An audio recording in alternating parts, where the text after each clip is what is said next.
All right, New York City is about to fire 70,000 frontline healthcare workers because of the mandates. And this is what I think about this. We really need to look at this from an alt-middle perspective, because if we don't look at all sides of this issue and inhabit them, we're not going to be able to come up with something that actually makes sense, that actually saves lives, instead of just throwing stuff at the wall and seeing what sticks and then having all this unintended harm. So why on earth, if you work in healthcare, especially in a place like New York that's seen very, very bad COVID disease, you've seen all this stuff. You have PTSD from seeing people dying alone on ventilators with stiff, non-compliant, scarred lungs, young people who are otherwise healthy, just unlucky, dying under torture in an ICU of COVID, long COVID, all the other stuff. Frontline healthcare workers see this. Why wouldn't they get vaccinated? Right? And this is a common question of people who are really supporting the federal OSHA mandates on hospitals to get all healthcare workers vaccinated. All right, let's really inhabit this. Okay, imagine you're a frontline healthcare worker who, in the course of your duty, because remember, we didn't have great PPE, we didn't have great support, we call them healthcare heroes, send them into battle with trash bags. Remember that? Then Delta surges. A lot of these folks have been infected with coronavirus. They've been through it. They have a positive test. They have positive antibodies. You're now telling them, okay, on top of that, you got to get 2 doses of an mRNA vaccine or one of the J&J in order to keep your job. And during those doses, because they're going to act as a booster, you're going to have symptoms of fevers, chills, headache. You may be off a couple days, but you got to do it or lose your job. Well, first of all, that generates mistrust, because you're saying the natural immunity they've developed doesn't count, when there's a lot of data that says, it does. Sure, you should probably get 1 dose of the mRNA vaccines as a booster because natural immunity can be uneven. But still, imagine what that feels like, having gone through it and then having it be completely ignored by the mandates. This is not an immunity mandate. This is a vaccine mandate. That's different. So completely ignoring natural immunity, many healthcare workers are like, what? This doesn't even make scientific sense. And even mentioning natural immunity can get this video tagged as misinformation on TikTok, YouTube, Facebook. Why I mentioned TikTok, they're a garbage platform. I don't even know. All right. So that's one piece of it. Now, the second piece is, you got to remember, many frontline healthcare workers, all right, don't trust the healthcare system, especially those that are, say, not physicians, that are not writing the orders.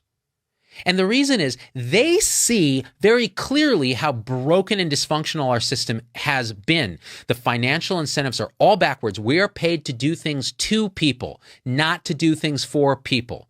You have everything from pharma and insurance companies and everybody pushing to squeeze on the business of medicine. They see this. Then along comes Joe Pfizer, who's like, hey, take my vaccine or else.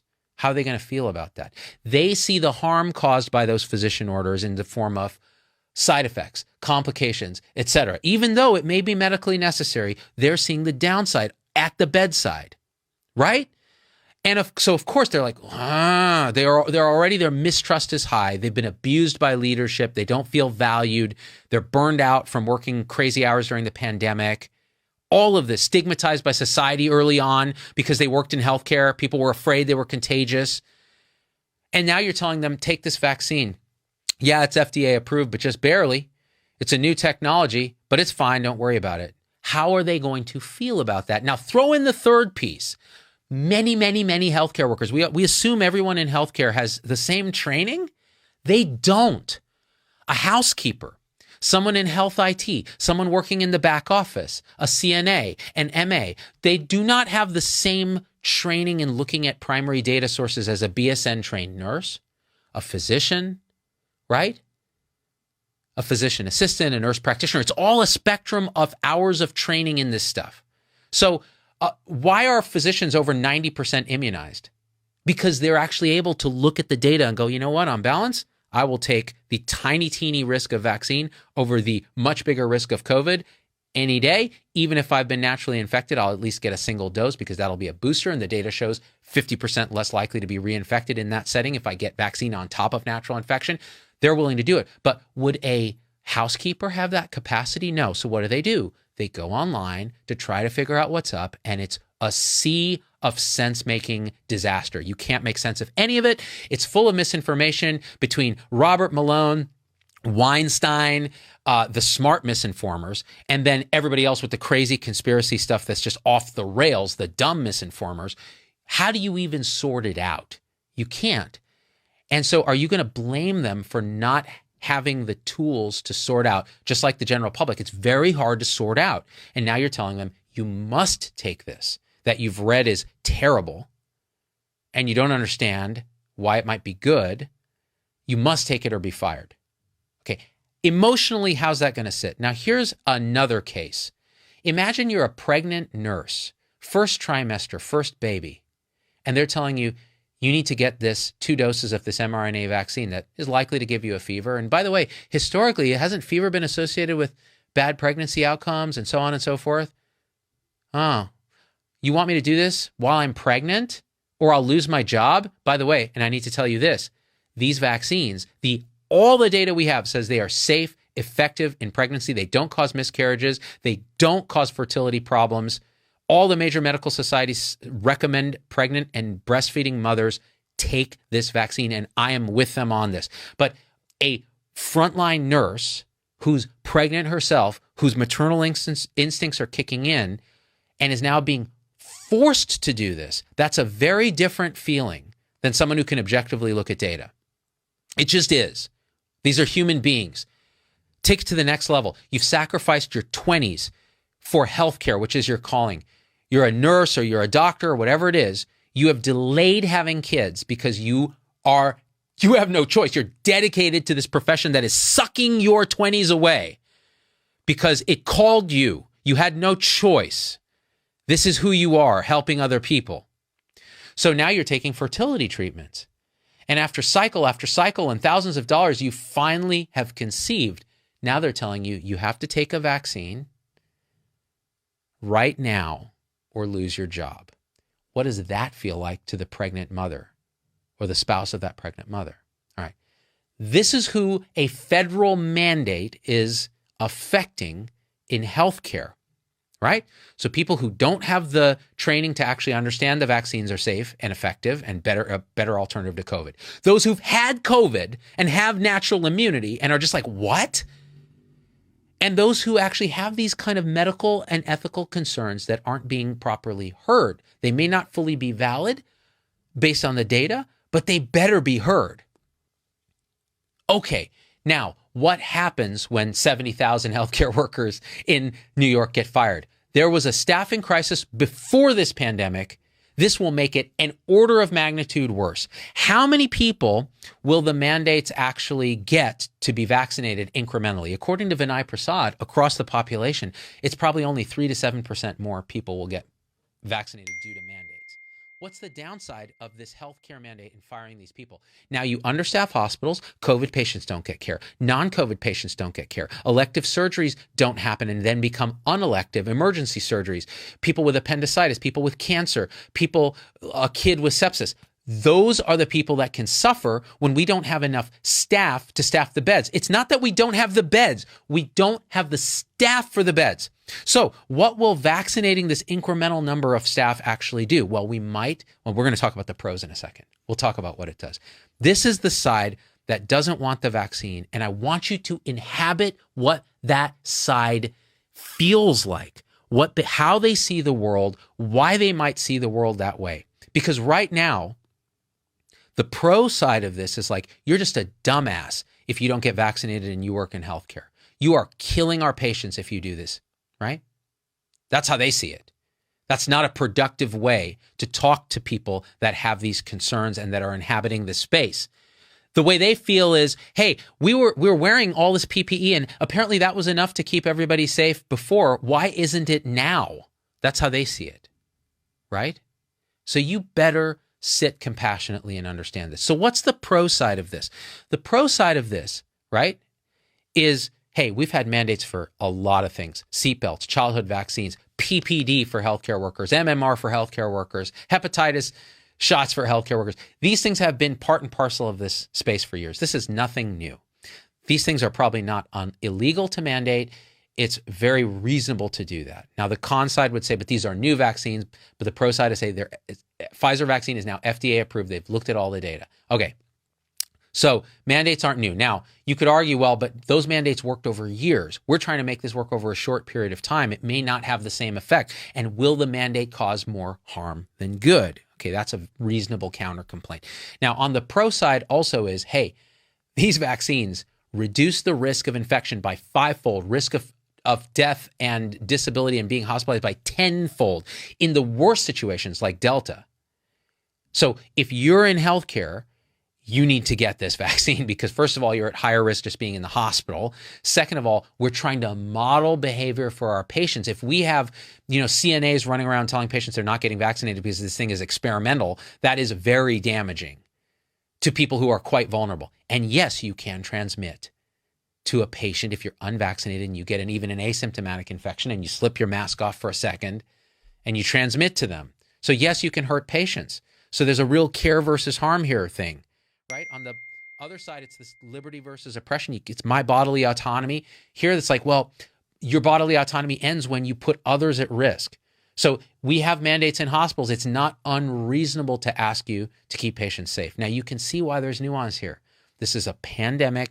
These are new vaccines and all the reasons I talked about, but inhabit the pro space for a second. You just have trouble understanding why somebody in healthcare especially would not get vaccinated, especially when there's a gradient. This is part of the problem. There's the Dunning-Kruger effect, right? But it's a continuum. So on the low end, when you don't have enough training, you overestimate what you know. Oh, these vaccines are going to cause spike protein toxicity and ovarian failure. Okay, wrong. But as you learn more, as you get more training, there's another cognitive distortion, which is overestimating what other people know. Oh, well, I know these I've looked at the data. Why doesn't everyone just get the vaccine? Because they don't even have the training to be able to process it the way that you did. So yeah, 90+% of doctors are vaccinated and less of nurses, but the higher educated nurses are more vaccinated and so on and so on and so on. So we need education, right? So on the pro side, we need to understand where are our biases and how do we overcome them, right? And we also have to understand that there's nuance. Vaccines are safe, but not perfect. We do have to talk about myocarditis. We do have to continue surveillance for side effects, but you can understand. So now the question is, what do we do? How do we solve this from an alt-middle perspective? Alt-middle says every perspective is true but partial. Find the truth, recognize the shadow of that, and integrate it to come up with solutions that are much more holistic and much more encompassing and much more true, but still always partial because we're always searching for truth. All right, this is what I think we should do. For people who have natural immunity, we better frickin' respect that. Instead of saying this is a vaccine mandate, say this is an immunity requirement. If you've been naturally infected and you can show it by a COVID test or an antibody test, past positive test or an antibody test, then we should respect that. All right? We should still encourage people to get at least a single dose, if not the full series of vaccine, because they will be much more immune by doing that, and it will have some incremental benefit. But if they don't want to do that, we should respect natural immunity, because otherwise we're generating mistrust and we're not being scientifically valid, right? Even though there's patchiness in natural immunity because of asymptomatic infections versus severe infections. All right, fine. The second thing is we still need to mask in the hospital with our patients across the board, because even vaccinated people can technically transmit if they get a case and they're symptomatic. All right. So everybody should mask. We shouldn't be punishing unvaccinated people by forcing them to mask in a different way. Everybody should still be masking. Now, in the break rooms and stuff, that's a different subject, but that's the subject of a different show. All right. The third thing is in healthcare, we really ought to be just modeling the correct way to talk about this. Compassionately, patiently, still encouraging vaccination, but understanding people's concerns. Now, what if you don't have natural immunity and you have these concerns that I talked about? Either you don't understand, you're poisoned by the misinformation, or you have medical issues that really have got you concerned. At that point, what we need to do is say, hey, before we fire you, here's an hour, 2-hour class that you can take with someone who's really good at listening, as well as teaching about vaccines. It ought to be a specialty in itself, alt-middle teacher of vaccines. And that person can then go through the fears, understand the misinformation, listen to the case at hand, and say, you know what? all right, here's what we can do. Here's what we can learn. Here's what I would advocate. And if that person then elects to get vaccinated, wonderful. If they don't, then there can be more conversations. And at that point, if there's a federal mandate, you have no choice. But you tried. You tried compassionately and holistically to kind of look at this person as a person. And that goes a long way to diffusing this liberty, autonomy, moral palette that we have, right? It's really important to be done with love, respect, and patience. And it's hard. But you know what's harder? Staffing a position that's now empty, right? Restoring the harm to a profession where there's a great deal of resignations now because we're tired of it. We're tired of being used as pawns. We're tired of the moral injury. We're tired of working in a for-profit system. Even the not-for-profits are for-profit that values dollars over people and doing stuff to people instead of doing stuff for people, okay? That would go a long way to changing the dynamic in hospitals. And that's why I think these one-size-fits-all mandates are a mistake. It's much more nuanced, like everything, and we can get through it with love, understanding, and compassion. All right. So do me a favor. Share this video. Please don't take a crap on your colleagues if they're not vaccinated in healthcare. Talk to them compassionately. I know it's hard. And if you haven't been vaccinated and you're in healthcare and you haven't been naturally infected, please consider getting the vaccine. That's really I'll take everything I've learned over this year and a half of pandemic and just say this. I really think you should get vaccinated. I really do. Talk to your doctor, talk to your pediatrician, whoever you need to talk to, get vaccinated. All right, guys, I love you so much, and we are out.